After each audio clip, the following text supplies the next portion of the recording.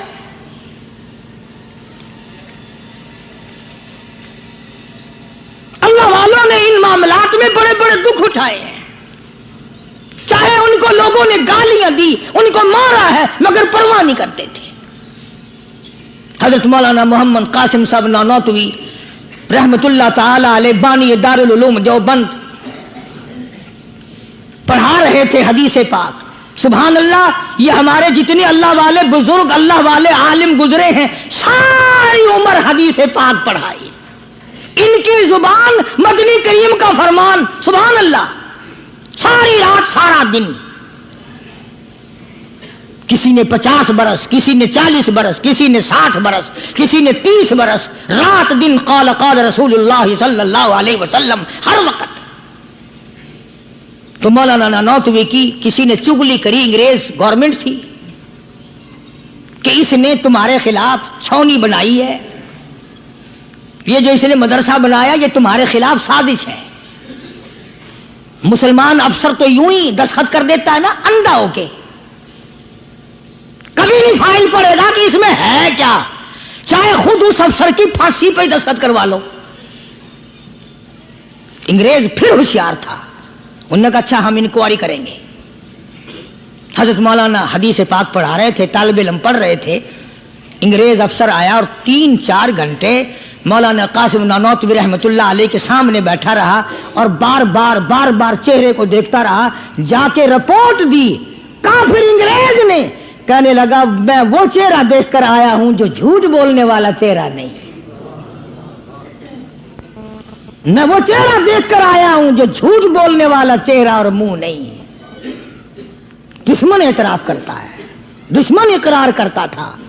علامہ انور شاہ کشمیری رحمت اللہ علیہ سہارنپور کے اسٹیشن پہ، ریلوے اسٹیشن پہ ٹکٹ لینے کے لیے کھڑکی کے سامنے آئے اور ٹکٹ کلرک کو پیسے دیے، اس نے ٹکٹ دیا، حضرت کو ٹکٹ دے کر پچھلی طرف سے گیٹ ہوتا ہے، دوڑ کر آیا اور آ کے کہنے لگا مولانا، ہندو تھا وہ، مولانا میں نے آپ کو ریل گاڑی کا ٹکٹ دے دیا، آپ مجھے جنت کا ٹکٹ دیں، کلمہ پڑھاؤ، مجھے کلمہ پڑھاؤ۔ حضرت شاہ صاحب نے پوچھا کہ بھائی تجھے کیا چیز نظر آئی؟ کہنے لگا جی دیر نہ کرو، جب کھڑکی میں سے آپ کی شکل نظر آئی نا، جو خدا اتنے حسین، اتنی بہترین صورت بنا سکتا ہے وہ خود کتنا حسین ہوگا۔ میں ان اللہ والوں کا غلام ہوں جن کی شکلیں دیکھ کر کافر مسلمان بنتے تھے، اور جن کو تم شاہ صاحب کرتے پھرتے ہو، کبھی نظر جما کے ذرا چہرہ تو دیکھا کرو۔ سبحان اللہ، کوئی چیز انشاءاللہ نظر نہیں آئے گی۔ تو میں عرض کر رہا تھا کہ اللہ والے کبھی بھی غلط راستہ کسی کو نہیں دکھایا کرتے، اور وہ اندر کی بیماریوں کا علاج کرتے ہیں، اندر کی بیماریوں کا۔ سرتاج الاولیاء حضرت مولانا احمد علی صاحب لاہوری سب قید رحمت اللہ علیہ، اللہ اللہ اتنے جلیل القدر ولی تھے۔ علماء نے یوں لکھا ہے کہ پوری امت میں سے 2 آدمیوں کی قبر سے جنت کی خوشبو آئی، پوری امت میں سے، ایک امام بخاری اور ایک مولانا احمد علی لاہوری رحمہ اللہ، قبر کی مٹی سے جنت کی خوشبو۔ تو کیوں نہیں ہم ان لوگوں کی تابعداری کرتے، اور کیوں نہیں ہم اپنے حلقے اثر میں ایسے بزرگوں کا طریقہ کار لاتے جو ہمیں سیدھا منزل مقصود تک لے جائے۔ اسی کو کہتا ہے کہ مسلک سنت پہ اے سالک چلا جا بے دھڑک، مسلک سنت پہ اے سالک چلا جا بے دھڑک، جنت الفردوس کو سیدھی گئی ہے یہ سڑک۔ تو جناب ابو بکر صدیق رضی اللہ تعالی عنہ نے حضرت عائشہ سے بار بار فرمایا کہ نیا کفن ڈالنے کی مجھ پہ ہرگز اجازت نہیں،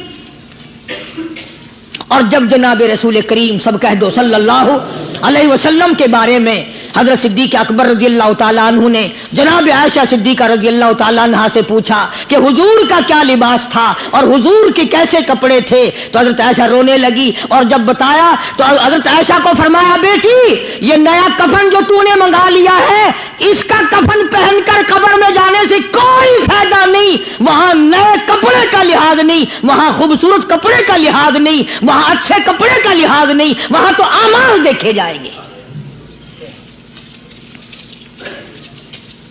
وہاں تو اعمال کی ضرورت ہے، کپڑوں کو کوئی نہیں دیکھتا وہاں۔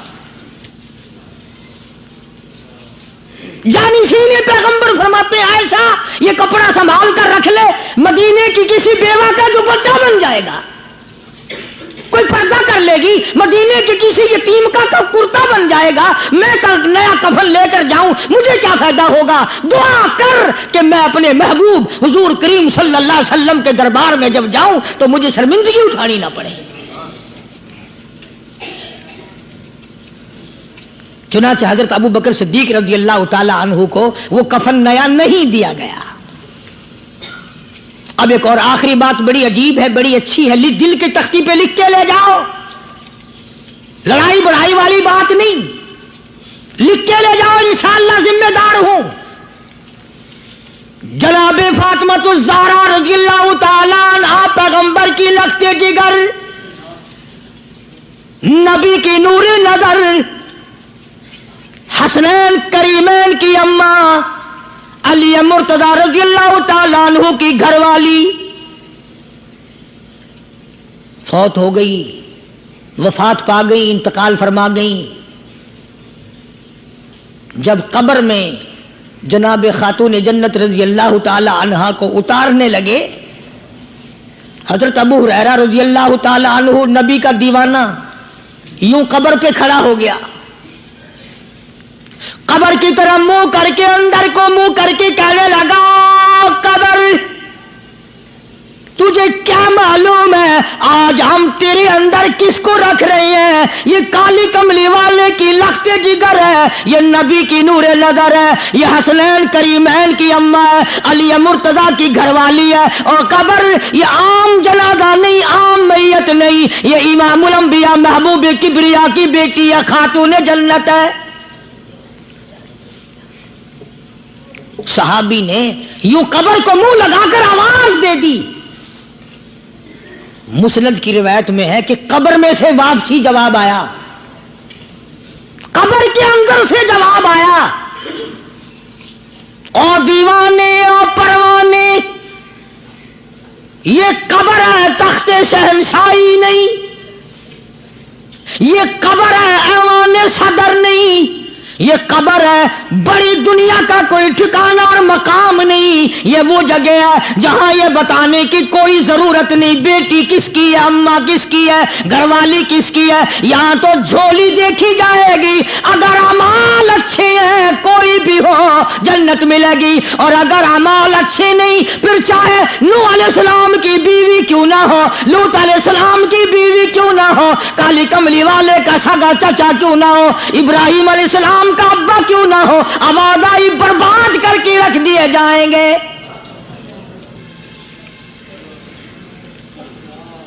یہ تو عمل کی جگہ ہے، عمل کی۔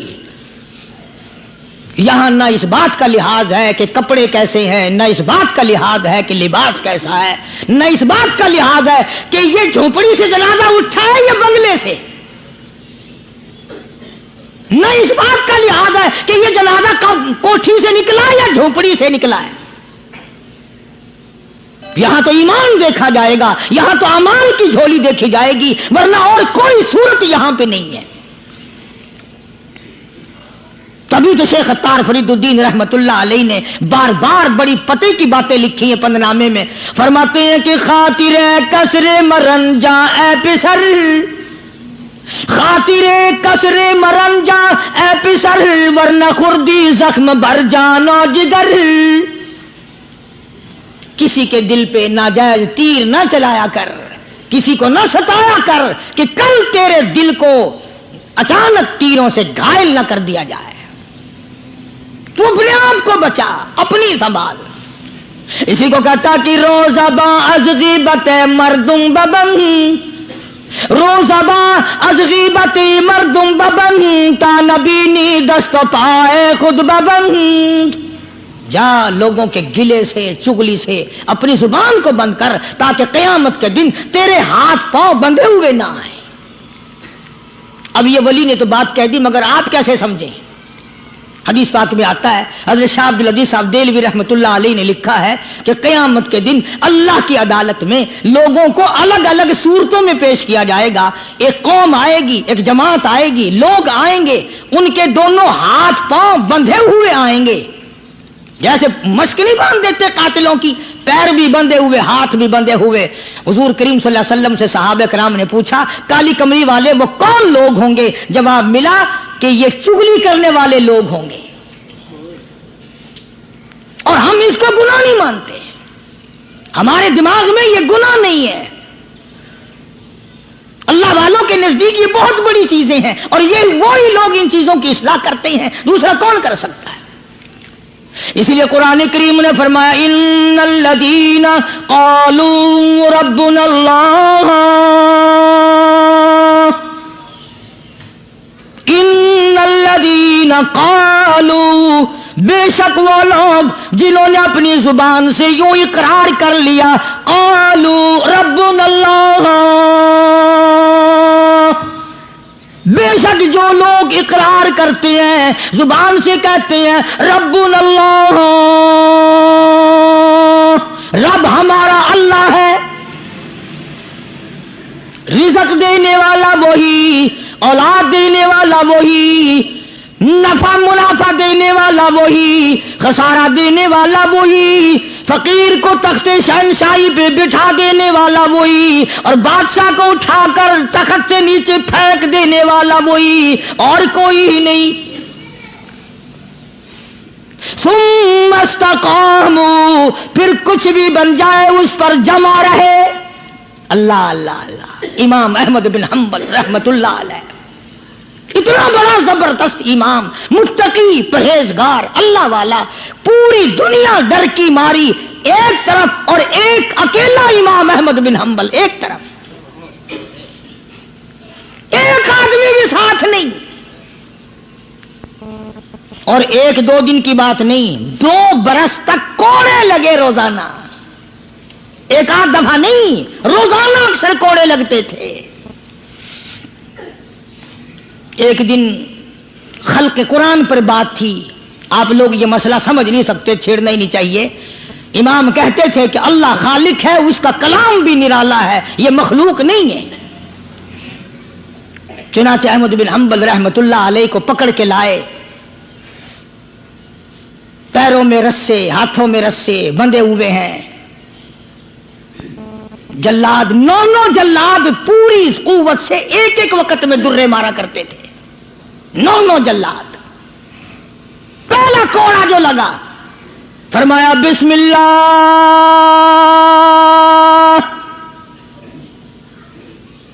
دوسرا کوڑا پڑا، فرمایا الحمدللہ، تیسرا کوڑا لگا، فرمایا الا ان کلام اللہ غیر مخلوق، خبردار اللہ کا کلام مخلوق نہیں۔ جس بات پہ کوڑا لگا تھا وہی اعلان پھر کیا۔ علماء نے لکھا ہے کہ ایک جلاد نے اتنا زور سے کوڑا مارا کہ جو سلوار یا پاجامہ پہن رکھا تھا، اندازہ لگا چمڑے کا کیا بنا ہوگا، کمر بند ٹوٹ گیا، زار بند ٹوٹ گیا کوڑے کی ضرب سے۔ اگر آپ کی توجہ ہے اور ان حضرات کو کچھ سمجھ سکتے ہو، علماء نے لکھا ہے کہ جب کمر بند ٹوٹا، زار بند ٹوٹا، احمد بن حنبل کے ہاتھ پیر بندھے ہوئے ہیں، یوں آسمان کی طرف نگاہ اٹھائی، الہی تیرے قرآن کی وجہ سے مار کھاؤں، تیری عزت کا واسطہ، تیرے قرآن کی آبرو ہے، یا اللہ ان لوگوں کے سامنے ننگا نہ کر۔